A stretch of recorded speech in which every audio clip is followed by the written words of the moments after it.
Hi, everyone, and welcome to this week's live stream. We've got myself on the line, Alex, and as well as Theo and Hugo, who have joined us. Hey, everyone. Hello, guys. Hi, everyone. And so, without further ado, let's jump into the topic for today. Let's go.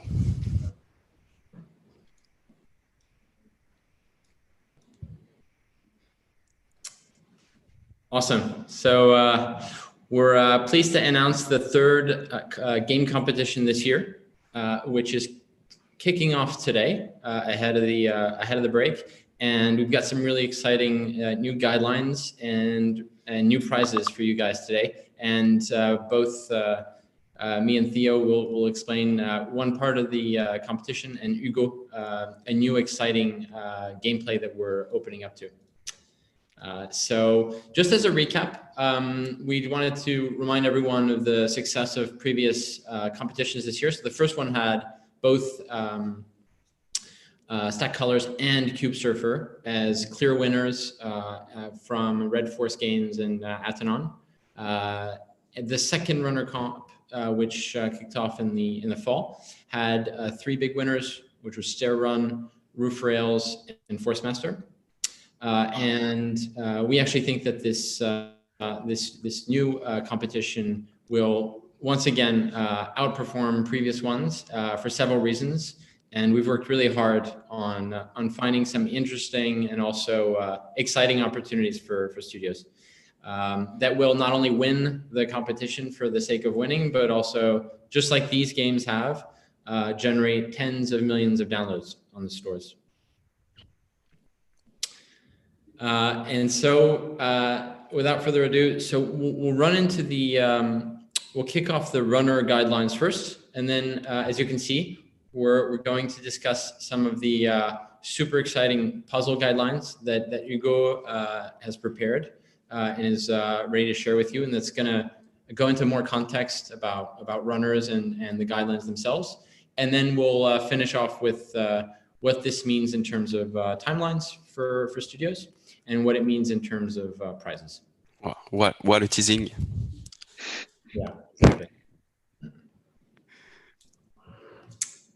So I'll kick it off quickly before Theo goes into examples about what we mean here. But for the runner part of the competition, and it's an open choice that studios can make, but for runners, the guidelines that we've prepared are around, obviously, once again, what has worked in a very large portion of our runners in the past, and what we think can really help you guys perform in this competition going forward. So the first rule is around marketability, and how can we make sure that we're bringing in as many excited viewers from Facebook and other networks into the game.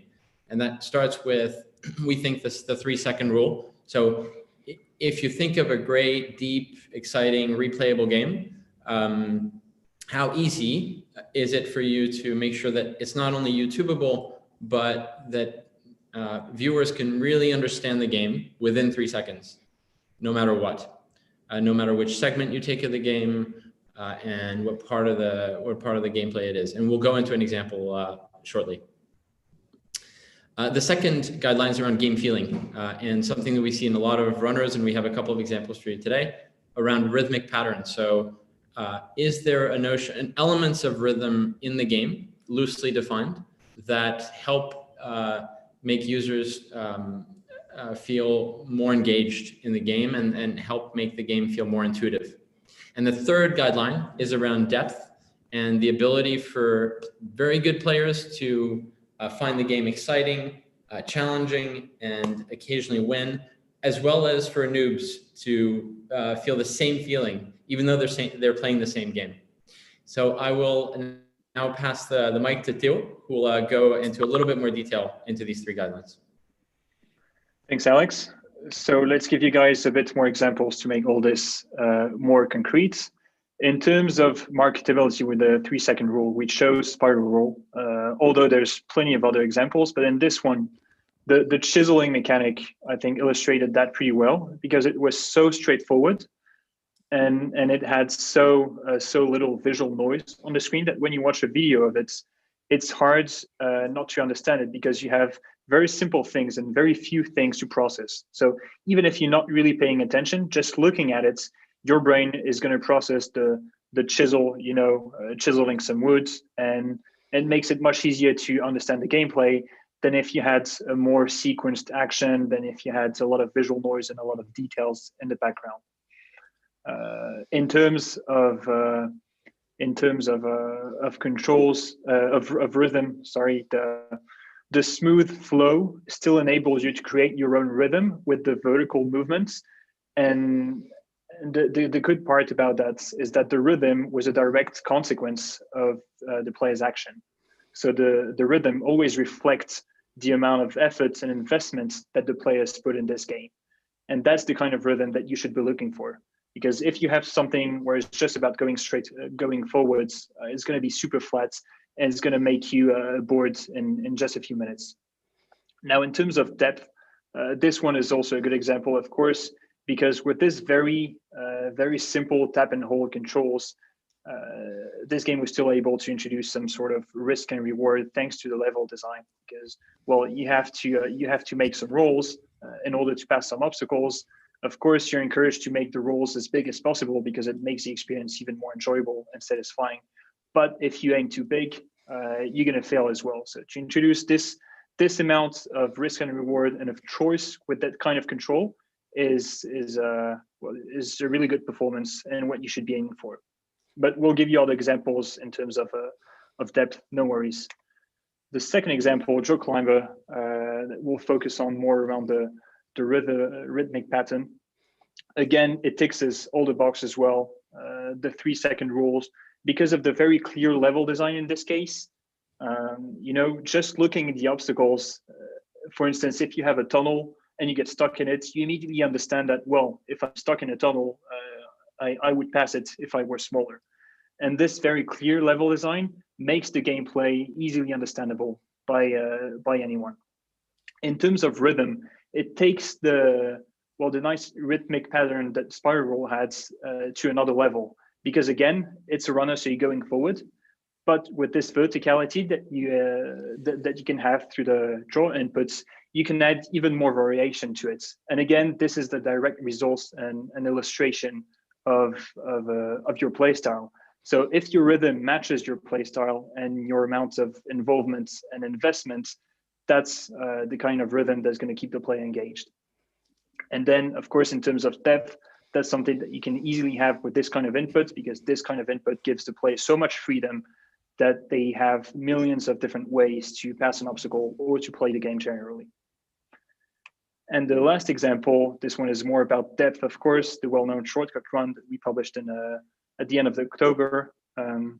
Again, it follows the 3-second rules in a video, but translates it also into what we call the idiot-proof control. So when you look at the video, it's super easy to understand that's what you're supposed to do, because you're able to project yourself. The mechanic is pretty straightforward as well. And if you give the game to anyone, wherever they touch the screen, whatever they do with the phone, they're going to interact with the game, and they're going to control the character. And that thing that they do is going to make them understand how to play the game properly. And that's the easiest, not necessarily the easiest, but the best way to make the game accessible to anyone. So mass markets, and which is the very definition of hype casual. In terms of rhythm, this time it plays more on the horizontal rhythm. But again, the level design forces you to add these variations and to add this nice rhythm. Now for the depth part, well, it's kind of reminiscent of Aquapark. This hack mechanic is one of the best features, to add to open all these different play styles and really enable the players to opt for more risky plays or safer plays. Bear in mind that it's not a miracle solution. You can't just put a hack in any kind of gameplay. You have to come up with a hack that really makes sense with the gameplay that you have. Sometimes no hack is better than the wrong one. But that one, I think, is one of the best examples of depth in 2020. Yeah, I love that game. Yeah, thanks. So do I. And now I'll pass the mic to Hugo, who will talk a bit more about puzzle games. Hello, everyone. Thank you guys for inviting me to this live stream. It's always a pleasure to have the opportunity to talk to our beautiful community. And hello to all the hyper-casual developers at Voodoo. Today, I would like to discuss with you about puzzles, because it's true that in 2020, Voodoo has put a lot of focus on the runner genre. Sometimes also at the detriment a little bit of other genre. And today we would like to open up to a new segment of market, open up yourself to a new segment of market, which is the puzzles. If you can move to the next slide. So a little bit of market analysis, why we want to do that. It's here what you can see are the percentage of downloads in the hyper-casual market per genre since 2016. So it's always cool to go a little bit into the history to see how this market has evolved. You can see at the very beginning on the left and until we could say August 2019. If you can move to the next slide, it will be more obvious. So during all the period that is outside of the red square, we could consider this period as a volatility period where one big hit game in one segment, one genre, would make this segment skyrocket to the sky. Basically, at the very beginning, Slither.io was released in April 2016, and that leads to 60% of the hyper-casual market was playing .io game, basically. Since August 2019, this has changed because of the market size that grew a lot. And also that leads to the fact that the production of all games with a certain number of developers and other publishers were able to provide an offer to each segment separately. So every player was able not to only play the big .io game that was released, but to find the game he really likes. And we can see that in this maturing market, the segments are pretty clearly stabilized now. And the one that is on top of everyone is the puzzle market. Yeah, thank you. That's why we can conclude that the puzzle in hyper-casual is the #1 genre and runner is the second one. That doesn't mean we should not do runner anymore at all, of course. We should do both at the same time, but we should definitely go into this puzzle genre. You can move to the next one. So what are we talking about exactly when we talk about hyper-casual puzzle? We did a quick and simple classification just for you. So we have 4 major genre: the deterministic, the physics, the logic, and the narrative. How we can differentiate those are with very clear characteristics. So the deterministic, there is one way to solve the puzzle. It's very rare to have a death condition. You have almost most of the time a completion feeling. So you really feel you have completed something. You have solved the problem that leads to completion. Everything goes in one screen, and we will see that it leads to guidelines a little bit later.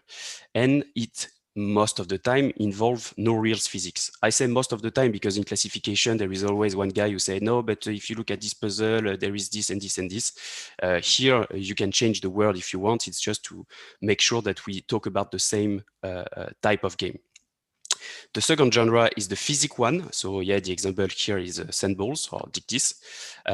Here you have much more freedom to solve the puzzle. There is even a chaotic approach to it. It's common to have a death condition because you give freedom to the player, so it's important to have boundaries to this freedom with a death condition. Generally, it involves creation and destruction of matter. It's not true in all of those games, but this is something that we see most of the time. And it's based on real physics. The two second category, the logic and the narrative, are quite different. Logic, it's you have, for example, brain out, so it's a very logical problem. It's almost something very scholar. And the narrative, the good example is Save the Girl, so it's totally content based, and you have very basic choice to do. There is no real problem to fix. You can move to the next slide, please. We've done a classification about the top 50 puzzle that has made the most downloads all market worldwide over time since the creation, and we found out that the biggest category are the physics and the deterministic. We call them creative into the study. So we would like you guys to focus on only those two categories. If you can move to the next one, which are the deterministic and the physics ones. They are also the most simpler type of puzzles to make because the logical and the narrative require a lot of content. Here are some other examples that you can check to make it more clear in your mind what is deterministic and what are the physical kind of puzzle. Some pretty cool game over there. Personally, I find it quite refreshing also to move into the puzzle area because you can have really nice games here and games that I personally like to play. Yeah. Next, so a few guidelines. This is something we will deepen over time, obviously, but those are the first one we can see and the most obvious one. So first, use the 3 O's. The 3 O's are 1 screen, 1 second, 1 challenge. You have the example here in Amaze, where the very first level is very well done, very clear, also beautiful and minimalistic. So you have 1 screen to understand in 1 second what is the challenge you need to overcome. To do that, they use a lot of contrast and also explicit call to action to do so. This is true for the deterministic with the example here, but this could also be true for the physical puzzles. The 3 O's, I think it's pretty straightforward to understand. Yeah, okay, you can move. Then don't confuse complex and fun. Puzzles is a genre that can lead to more complexity, and we know that devs loves complexity compared to the runners. You know, in a runner, everything is more based on skill than on thinking and solving problem. So it's very important when you make a puzzle to do not confuse complex and fun. So there is a concept that we call System 1.5. I think most of you guys are aware of System 1 and System 2. Here we are a little bit beyond System 1 in System 1.5, which can be defined by the fact that when you play, it's a no-brainer. Look at Roller Splat, you can play, you don't think. When you win, sometimes it's a no-brainer also. Roller Splat, I can play randomly and win randomly. But when you perform, when you want to be really good at it and overperform the game, then it becomes a brainer. It becomes System 2 to perform into a puzzle. Then there is this notion of emotion that is, I think, key in the puzzle genre, but is also key in all the hyper-casual genre. It's very important to inject some emotion into your game. The best example is Love Balls. They used the strongest emotion of all. They used love to for a lot of things actually, but first of all is to understand clearly what you have to do. The blue ball, the pink ball, you know that they need to fall in love and you need to make them, to join them together in order to make them fall in love. This is also a way to focus more on the fun than on the complexity, you know, to inject some emotion into your game. And finally, the content equals retention. We know that in Dig This, for example, all the level design was handmade. This is not something that is common in the runners because most of the time we use procedural level design. In the puzzle area, it would be much more advised to at least start with a bunch of levels that are handmade in order to increase the quality of the content. And then maybe having a mix between procedural and unmade level, or the best is to have a really bunch of levels that are unmade in order to increase the overall quality of the game. And final guidelines is to, when you think about what would be your next puzzles and how you can find an interesting ideas, we think that one of the tactics could be to change the toy and not the rules. So, for example, in soccer, the rules are you are on a field. There are some goals. The field is 10 square meter, etc., etc., and you play with the toy, which is the ball that leads you to soccer.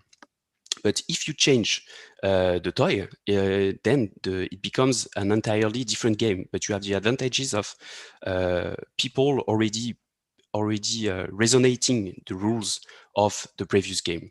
It was done in we have some other example of this used. For example, Love Ball, you have the rule of make those two balls join to each other with using drawing. But Happy Glass, what they did is they changed the toy of the balls into a glass and a fluid. It's the same for Where's My Water and the balls in Sun Balls. This is quite theoretical, but we think that could inspire you and giving you some good leads over time when thinking about your next puzzles. Thank you very much, guys. Awesome, thanks a lot, Hugo. And I know that a lot of people were missing that voice and that and those product feedbacks. So the idea is to give you guys a bit of time to prepare for the official kickoff, which is mid-January. Just like last time, the feedback we got from the first competition was, guys, you threw the guidelines at us, and then we had like 4 weeks to prototype and submit. This time we want to do like last time, so make sure that you guys have at least a couple of weeks to think about the guidelines. Consider the runner guidelines, which are fairly intuitive, loosely. The puzzle guidelines, which are more complete and richer and less familiar to many of you guys. And to come back in the new year and think of great ideas that you want to build with us, test with us, and win with. So you can register from tonight. We are sending a link through with a lot of information from the video that you just saw, but also there's a website that goes into some detail around the rules and the terms and conditions. There's also a registration form, which is super quick, takes you like 3 minutes to do. So feel free to fill it out off that email that you'll get in an hour or two. You'll also get links in the next couple of days to country level live streams, and I'll explain why in a second. In the period between today, so the 17th and the 14th of January, you'll also have the opportunity to just forward the email you get this evening to whoever you think might be interested outside of the Voodoo community to join. There's big prizes for you in doing so, and we'll get into that in a second. So those people who might be joining the competition before the 14th of January can also participate and submit prototypes and win. So you got a couple weeks to bring them in. Then, as usual, we have this period where you guys are building, you're testing, and you're improving your ideas and your prototypes. And by the way, you can design runners, you can design puzzles. There's no limits to the prizes we're handing out. And by mid-February, you should be looking to submit your final retention test and CPI test through the platform so that we can look at the results and present them to you guys on the 4th of March. As usual, we'll have weekly live streams to go deeper into the puzzle guidelines, the runner guidelines, any tips that we can give you guys on ideation, on trends, as usual. And any questions that you guys have, whether it's technical or around the prizes, the timings, please feel free to write to competition@voodoo.io. Now, the final thing we wanted to cover today were the prizes. And we'll cover your questions if there were any about this particular live stream in a second after we just go through what it means for you guys. So we've got some really exciting prizes this time, which are, I would say, we would expect, as I said in the beginning, more winners this time around, both on the download side, but also on the prize side. We have, as usual, if you create a hit game that you publish with us, that we confirm together, then you will get, obviously, your game payouts as they're described in your contracts. And don't worry if you don't yet have a contract, or if you're bringing in a new studio to the competition, we'll get that done, no problem. And that payout, in addition to the game payout, is $150,000 from confirmation as a minimum guarantee to any payouts you'll get on those games. So that's the first prize, and it's just all about publishing, confirming a game for those prizes. So those are the prizes you saw on the first slide. So you had, Stack Colors, you had Cube Surfer, Stair Run, Force Master, and Cube Surfer, and I'm missing one. And then the second one are the additional prizes, and this is really, a demonstration that we're super committed to growing our reach, making sure that we're present in every region. You can see there's 8. I won't go into too much detail here about what those are, because they cover every continent. So no matter where you are eligible to win one country prize, which is $20,000. And by the way, you can win that one and win the winner prize as well. And that's just basically having the best prototype, no matter whether it gets published or not, in your region, whether it's China, Japan, Turkey, Eastern Europe, you name it, the rest of the world as well. You are able to win one of those prizes. And then the final prize that we're giving out is a referral prize. So for any game that wins a winner prize, if the studio behind that game was referred by one of you guys, then you, as a separate studio that may or may not have won, will get $50,000 cash. So we just want to make sure, include any of your friends. It's worth it. It doesn't take too much time, and you can just easily do it by sharing the email you'll be getting in a couple of hours. So that's it. I'll just take a step back and go back to games before we address all of your cool questions. The first one is, as usual, we're super flexible. So don't worry if you're worried about not fitting into a guideline exactly, or you're worried the guideline is a bit subjective. We've always been flexible. We will continue to do so. And so when there is a gray area, it will go to the benefit of the studio. The objective here is not to adhere to the guidelines too strictly in case there's some doubt. The second thing is that, as I said, you can submit any number of prototypes. You can win any number of prizes. You can submit puzzles. You can submit runners. You can submit both. That's up to you. And the third one, as I said, is you can expect also country-based live streams that will explain all of this stuff and what it means for China, Japan, Turkey. Those live streams are coming in the next kind of 10 days. So look out for the email you'll get. Everything's explained in that email. It'll come later tonight, and super excited to kick this off and see what the cool ideas will look like next year.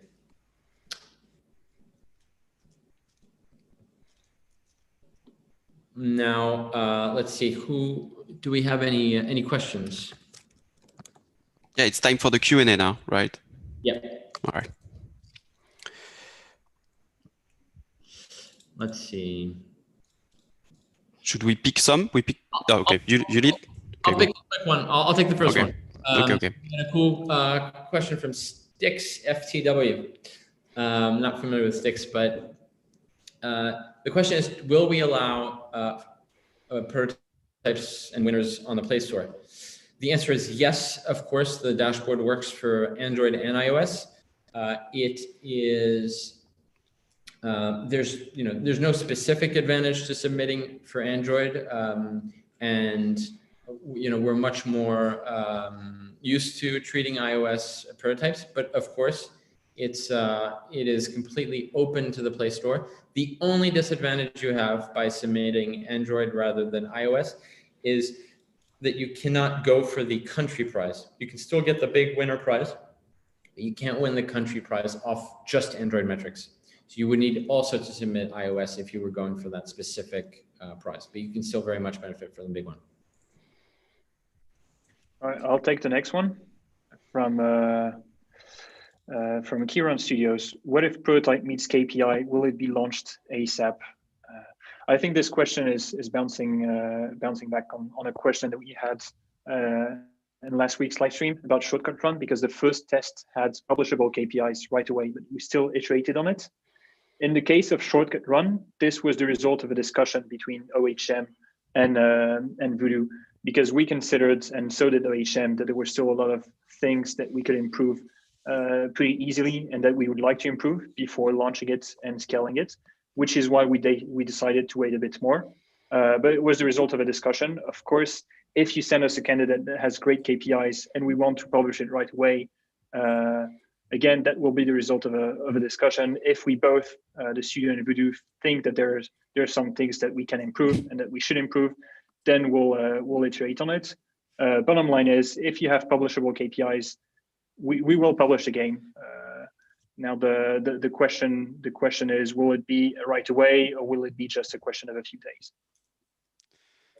I think we have a smart one, guys. The question is, if I make a puzzle-based runner, does that in any way influence the price? Like, do I get twice the price because it could include both games, both genre? I think the answer is no, but smart move. Nice one. I like it.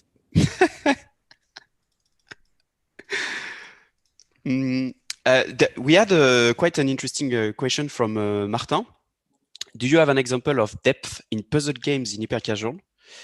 It's a very interesting question because depth was really a concept developed over the runner genre, which was the ability to make choice, and smart choice. I think in a puzzle, it's depth. It's really at the core of the game, But this is definitely something that could be developed. Martin, if you have some input and some idea, I would be happy to have a chat with you about it. I think a good example for this might be 2048 balls. Because of the bouncing and merging physics, you have millions of choice to complete one single objective. And the way you play, your own play style, is going to determine the future choices that you'll have. So you create depth as you play, basically. Yeah. Possibly based also with your capacity to generate randomness into your core, into your puzzles. Absolutely. Yeah. That would be an answer. I'll take a couple more technical questions. I'll be the technical answer guy. It's not fun game stuff. I'll just take the technical ones. Okay. A couple of good questions. One is, what is the country region classification? Excellent question. Look at the email come out this evening. It explains it. You'll have it if you're really feeling like it, the terms and conditions. But don't worry, no country is left out. So there's no worries on that end. The second technical question I saw was, can we start testing before the kickoff? Absolutely. Anything that gets registered today in the email you'll get, any studio that is registered when you submit your game, it will be counting towards the awards date. So if you have a head start, if you already have something in mind, it fits the guidelines, either on the puzzle or the runner, go for it. You can already start submitting. That's awesome. And then a third technical one, will there be only one winner per country? Yes, for the country prizes or the region prizes, there's only one winner, but there can be an unlimited amount of winner of the first prize, which is the $150,000 minimum guarantee above your existing contract or future contract with Voodoo for that game. Any other technical question you want to answer, Alex? I'll continue browsing, but you guys can talk about games. There are a few. Huh? I have one from Nitish. Pleasure to meet you. We see a few puzzle games on the chart that are risking change asset games from 2016. What are your thoughts on that? I think it's a very good strategy. I think it's always good to.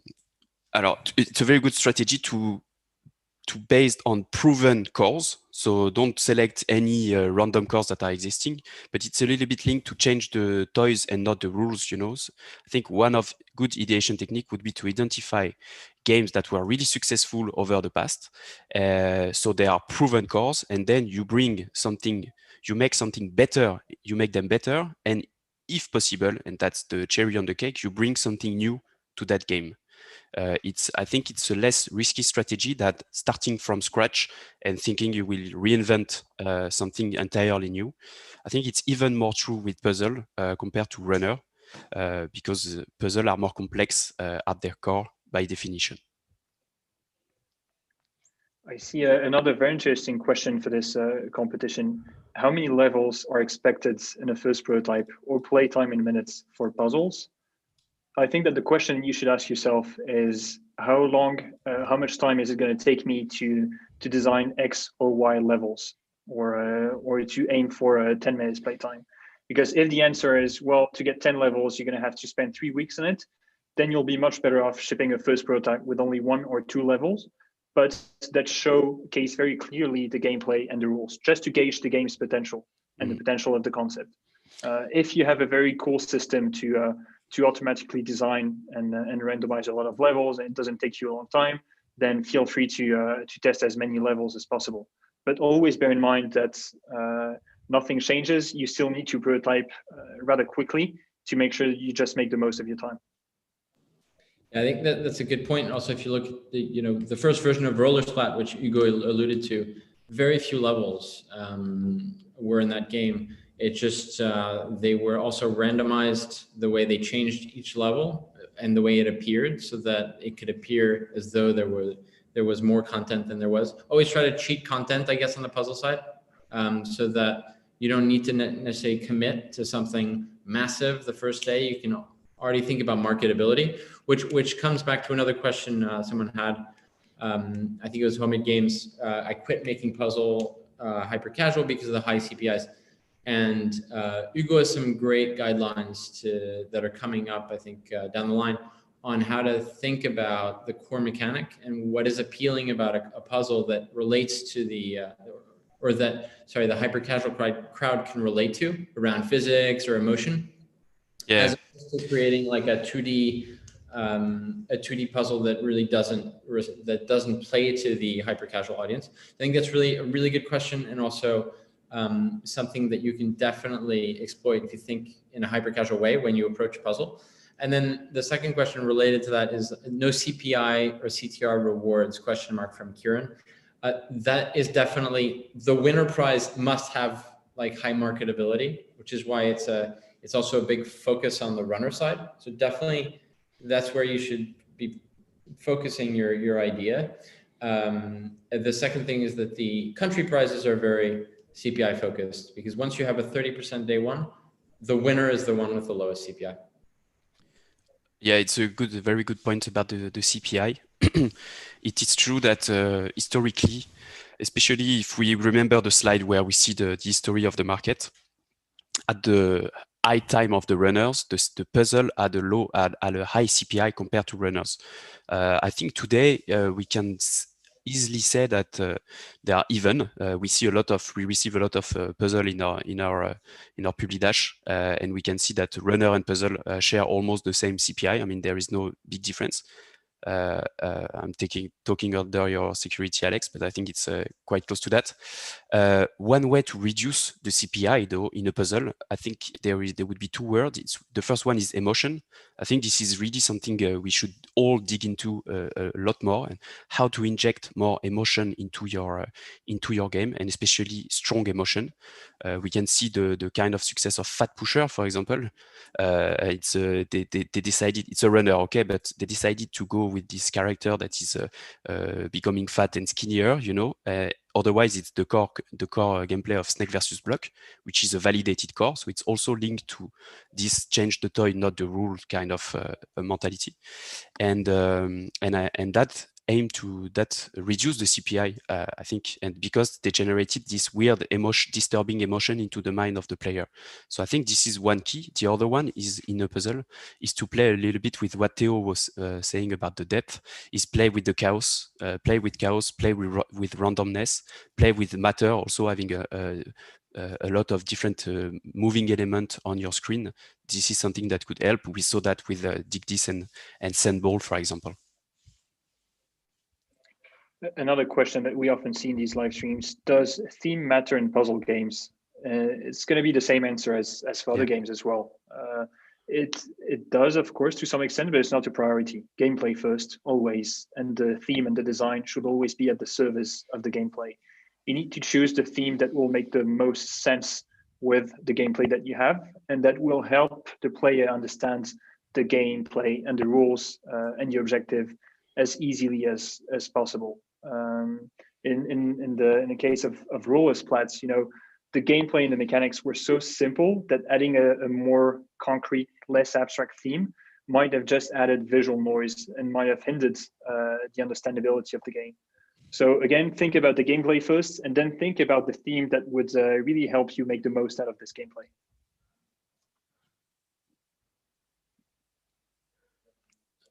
Alex is on the phone. Oh. It's all good. Yeah, thank you, legal radiation. Thank you very much. I think Alex put a little bit of makeup indeed before the live stream. He does every day. Wait, sorry, I missed that question, guys. What was the question? Oh yeah, I love that question. I'm going to frame that question, legal radiation. Yeah. Shall we do one last question, guys? Yeah, for sure. I saw a really interesting question on trial and error, which I don't think we've covered yet, relating to roller splat. I just need to find it again.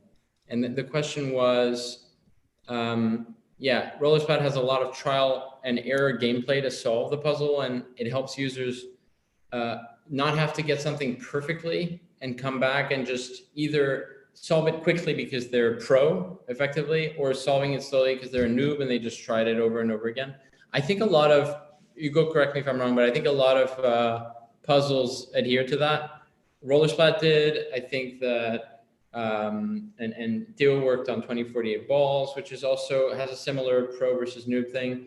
We also had Dig This, which frankly, you can refresh the level, try.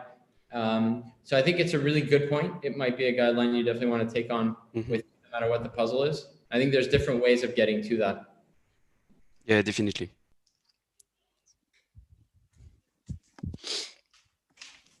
Cool. I think unless big ones, a lot of questions we skipped will get addressed either on the website that we're sharing this afternoon, or in the next live stream, which won't be next Thursday, but the following one. The Thursday after Christmas. We really encourage you to share the link with any studio that you think could benefit from this competition. And there's big awards for you, for them, of course, down the line. We're really pumped. I think Hugo has really found an interesting segment that we're undercovering. A bit like when we started the runner competitions and we were undercovering runners at the time. So we're looking forward to seeing your runners, your puzzles, and all your questions between now and the official kickoff. And hopefully, Christmas can be a good time to ideate, which is, such a critical phase of the whole process. Yeah, thank you very much, guys. Thank you for all your questions. We'll answer them all as soon as possible. See you very much. All right, see you, Bye-bye. everyone. Thanks.